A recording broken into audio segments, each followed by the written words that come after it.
No. And, did you ever, get any money from Meyer Lansky? I never got money from any of those fellas. None of those None fellas? of those fellas. None of these that I've been reading about, or none that I knew. They never gave me anything. None of the Shennies? No. I don't even speak to it. I mean, I met that Charlie once or twice. I don't even talk to him. You don't like No. Night Court with Joe Lanou live on X. Also known as Duck Corella. I refuse to answer on the grounds of made attempt to You criminate. got any business? I refuse to answer on the grounds of attempt to criminate. You have any profession? I refuse to answer on the grounds of made You attempt have to any criminate. occupation? I refuse to answer on the grounds of made attempt Are to you a criminate. known racketeer? I refuse to answer on the grounds of made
and tech executive Vivek Ramaswamy, instead setting his sights on Governor of Ohio.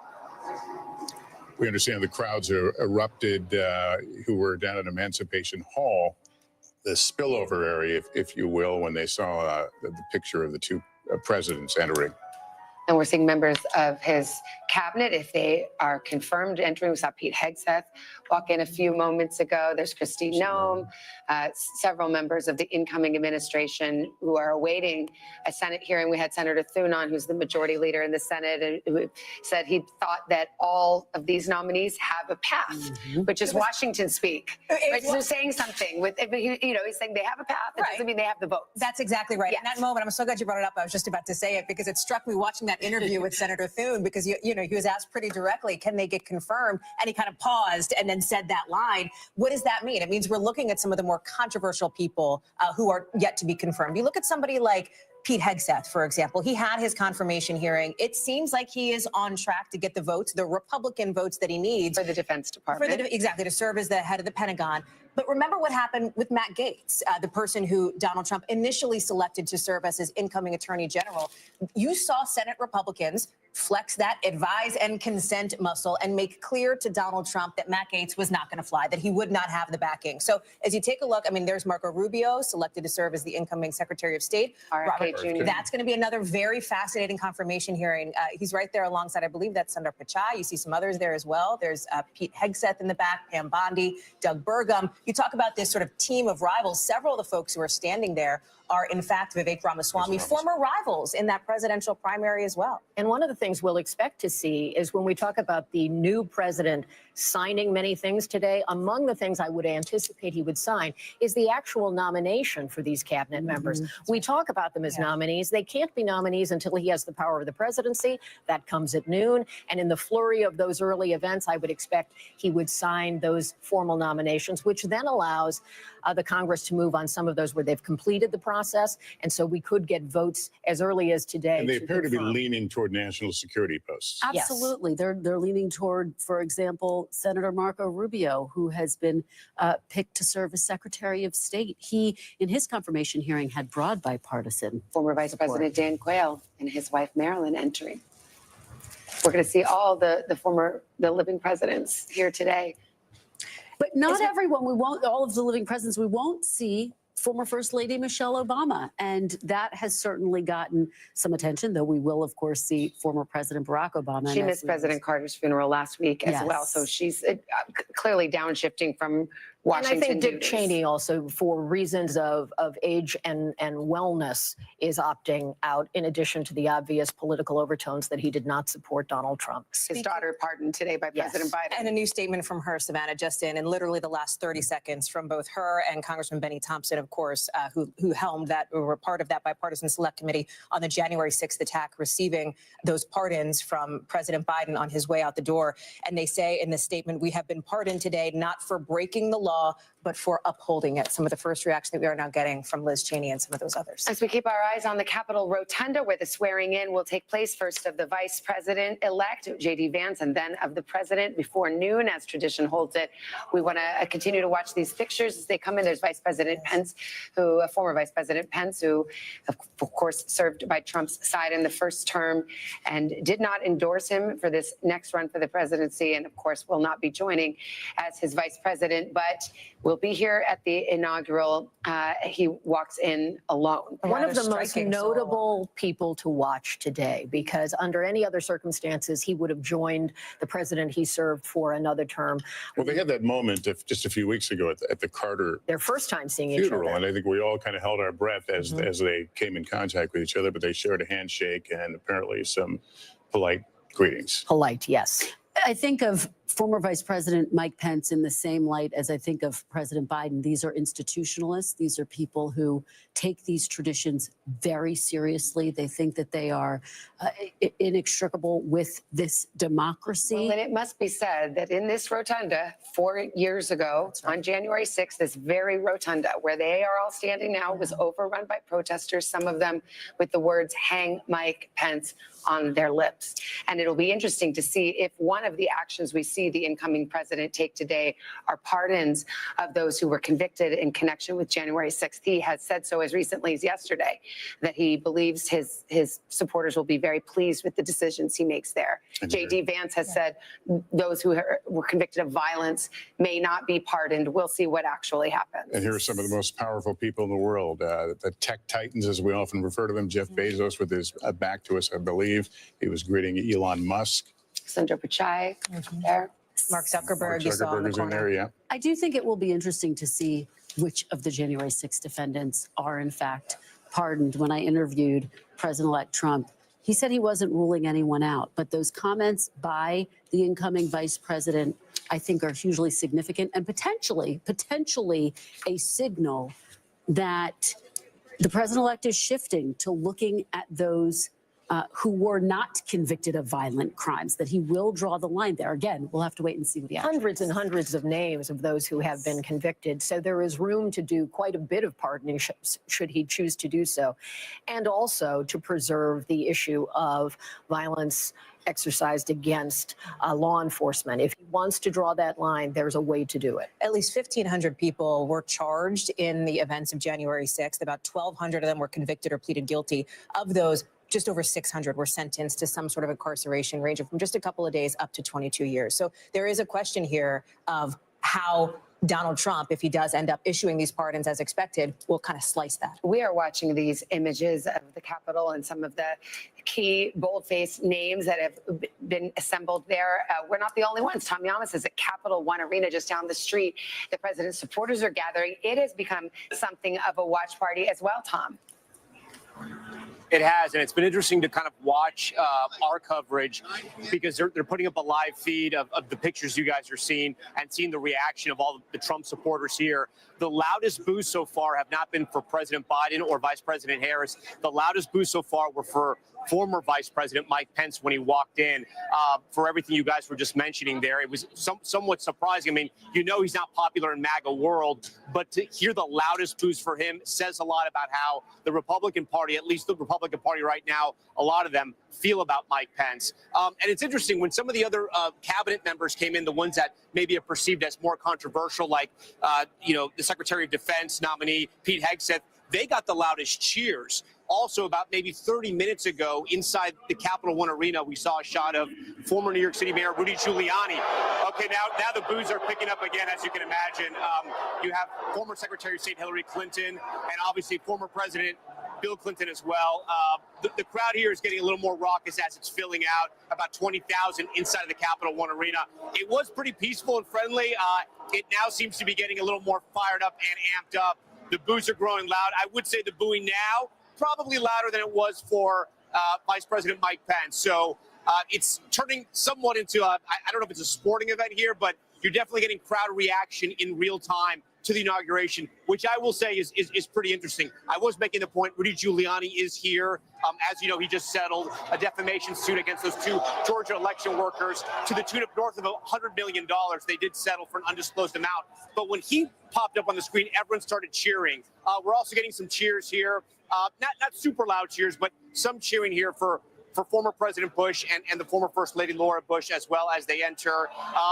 But louder cheers for the Trump family here as we see Lara Trump, the daughter-in-law, of course, and some of the Trump children as they're entering the rotunda there. So, again, pretty interesting to watch this kind of in real time and how sort of MAGA world is watching. Big boos right now, as you can imagine. I don't know if you guys can hear it over my mic, but... Boy, is that striking. Former President Obama. Yeah, former President Obama getting a resounding, as we would say in New York, a Bronx cheer here. I have to wonder if this is setting the tone. But look, these are loyal supporters. Yeah. Today. Yeah, Lester, I think you're right. It is going to set the tone for the speech tonight. I think I truly believe that the president will give a speech there in the rotunda, and he will come here, and it'll probably be a much different speech, a much different tone.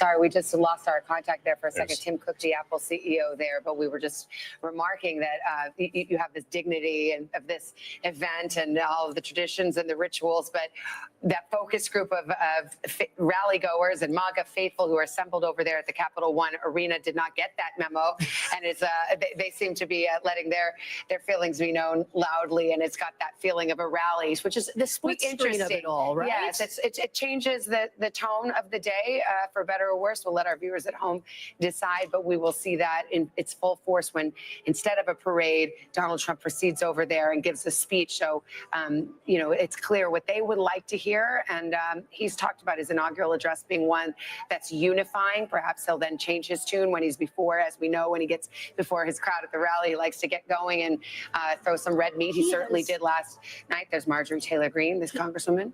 Donald Trump has always struggled with the sort of official Washington accepting him. And what we end up with, caused by the cold, a decision he announced himself, he has created a dual stream of his inauguration. All the officialdom is there, but he also has what is now a rally-style component of his most faithful, where all of the energy can pour out in the ways that we have seen, and both happening on a parallel track. In a way, losing the giant crowd has given him a way to remake this inauguration that really reflects his own style, and he's created the most elite ticket in town.